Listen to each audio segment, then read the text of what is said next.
So this is an example 3, and it is very similar to the example before the previous one, in the sense that you have 3 nodes, in other words 3 unknown variables, and therefore we need to set up a linear system of 3 equations in these 3 unknowns.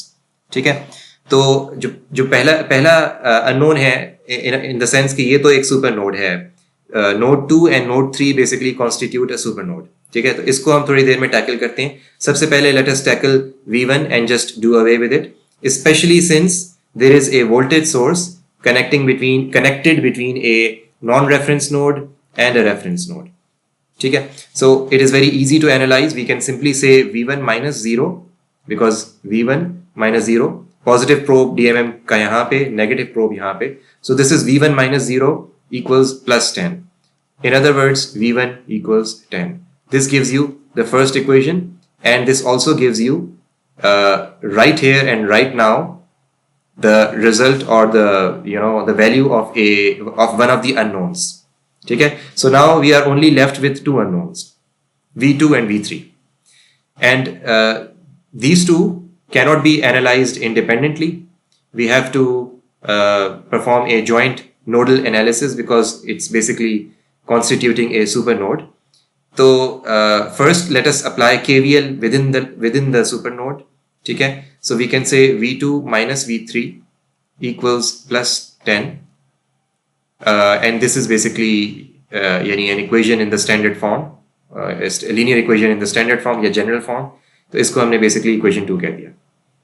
And now we need to apply super nodal analysis. ठीक है, तो it's pretty straightforward. V2 minus V1 divided by 2, this is the current going in this direction, plus V2 divided by 8, this is the current going in this direction.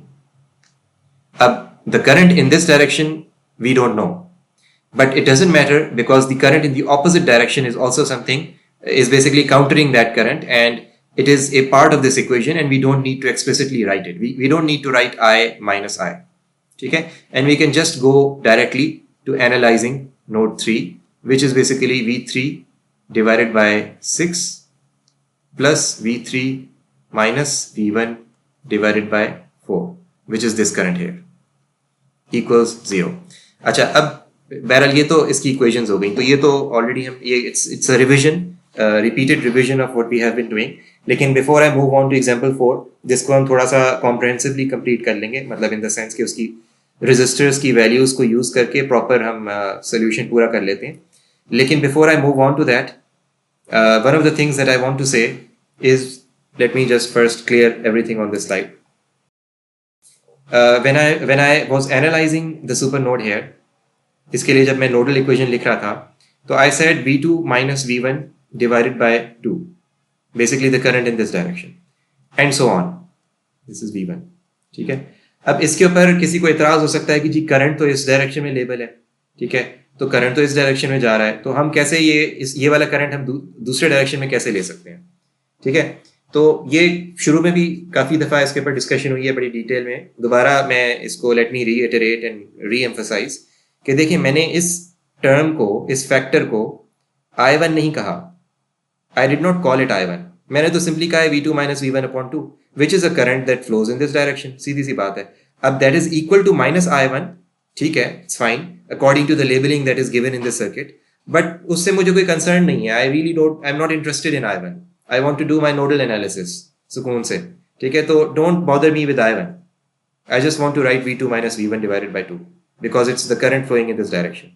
Similarly, मैंने कहा V3 minus V1 divided by 4, which is the current flowing in this direction.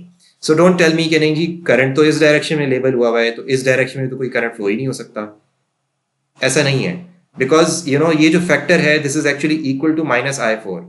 ठीक है, but I am not really interested in I1, I2, I3, I4, क्योंकि पहले भी काफी दफा बताया कि be very careful in setting up your 3 equations in nodal analysis for 3 nodes, in the sense कि वही 3 वेरिएबल्स होने चाहिए, V1, V2, V3. If you introduce any more variables, गलती से भी कोई मिसाल के तौर पे I3, I4 बीच में अगर आ जाते हैं, तो you will have so many variables and very few equations. तो बी वेरी केयरफुल. ठीक है जी. So now let's move on to the next example. And we will try and complete it basically in the sense that we will try and find the numerical values as well. Okay अच्छा, ये बड़ा simple सा circuit है. नहीं, simple तो खैर नहीं है क्योंकि इसके अंदर सुपर नोड है, but basically you just have two nodes, node 1 and node 2. तो in that sense it just involves two equations and two unknowns. ठीक है. तो in order to form a supernode, we must first realize कि supernode is इन दोनों nodes के बीच में बनेगा, लेकिन if there is any branch, if there is any other branch that is parallel to this supernode, वो भी supernode में शामिल होगी. ठीक है. ये चीज ख्याल रखना है. अगर नहीं भी करते हैं तो that is also fine. ठीक है. So let's see what we can do. सबसे पहले तो let us write out the KVL equation. एक within the supernode KVL apply कर लेते हैं, meaning V1 which is V2 which is at a higher potential minus V1 equals 2 volts. तो इसको minus V1 plus V2 equals 2 लिख के equation 1 कह देते हैं. तो ये तो एक equation बन गई. ठीक है, ये तो एक इक्वेशन बन गई. अब हम लिखते हैं सुपर नोड की इक्वेशन. सुपर नोड पे नोडल एनालिसिस करते हैं. ठीक है. So let's say V1 divided by 2, the current flowing downward. ठीक है. Plus rather I should say minus 2 because that's the current flowing in this direction here. और कौन सी कितनी ब्रांचेस हैं? एक ये ब्रांच है और एक ये ब्रांच है. तो let us call the current in this branch as I. ठीक है. So plus I and plus V1 minus V2 divided by 10. Okay. अब आ जाते हैं नोड 2 के ऊपर. नोड 2 के ऊपर है V2 minus V1 divided by 10. ठीक है. Minus I because if I is flowing rightward तो leftward भी माइनस I फ्लो कर रहा होगा. ठीक है. Plus V2 divided by 4 plus 7 equals 0. ठीक है. अब अगर इस इक्वेशन को हम देखें तो it can be considerably simplified क्योंकि I will cancel out with I here. ये हमने पहले भी किया है. इसी तरह से जैसे अभी मैंने बोला था कि जो एक पैरेलल में कोई रजिस्टर आ रहा है या कोई ब्रांच आ रही है that is parallel to these two this super node, तो उसको भी हम सुपर नोड में ही इंक्लूड कर देते हैं. ठीक है. और यहाँ पे यही हुआ है कि जो 10 ओम की ब्रांच है that is basically in parallel to the super node. Therefore उसको हम अगर सुपर नोड में इंक्लूड करते हैं और उसको अपनी एनालिसिस से डिस्कार्ड करते हैं तो it is completely fine because V2 minus V1 divided by 10 and V1 minus V2 divided by 10 are going to cancel out. So ultimately we are only going to be left with V1 divided by 2 minus 2 और plus 7 हो जाता है plus 5 plus V2 divided by 4 equals 0. इसको अगर मजीद simplify करें हम तो what you're going to get is 2V1 rather 2V1 minus V2 plus V2 equals minus 20. So this is the equation that you're going to get. So now you have two equations, this one and this one, in two unknowns, and when you solve them using your calculator, what you are going to get is V1 equals minus 7.33 volts and V2 equals minus 5.33 volts. और एक खूबसूरत सा डब्बा इसके ऊपर, इसी तरह से एक डब्बा इसके ऊपर. ठीक है. Any questions? No questions. Okay. कौन से नोड वाला? देखें सुपर नोड हमने कॉन्स्टिट्यूट किया है नोड 1 और नोड 2 का. ठीक है. तो नोड 1 पे अगर हम एनालिसिस करें तो we have V1 divided by 2. ठीक है, विच इज दिस. तो डाउनवर्ड जो करंट है वो ये आ गया. ठीक है. -2 is the current that is exiting the node in this direction. क्योंकि 2 अगर एंटर हो रहा है तो -2 एग्जिट हो रहा है. क्योंकि मैं अपनी जो इक्वेशन लिखता हूँ उसमें सारी एग्जिटिंग करंट्स होते हैं. ठीक है. Plus I is the current that is exiting node 1 in this direction. ठीक है, this one. Plus V1 minus V2 divided by 10 is this current here. ठीक है. इसी तरह से नोड 2 के लिए भी 4 फैक्टर्स लिखे जाएंगे. फैक्टर्स तो नहीं होंगे, टर्म्स होंगे, sorry. One of the factors is basically downward, the downward current. So V2 divided by 4 ये रहा, ठीक है.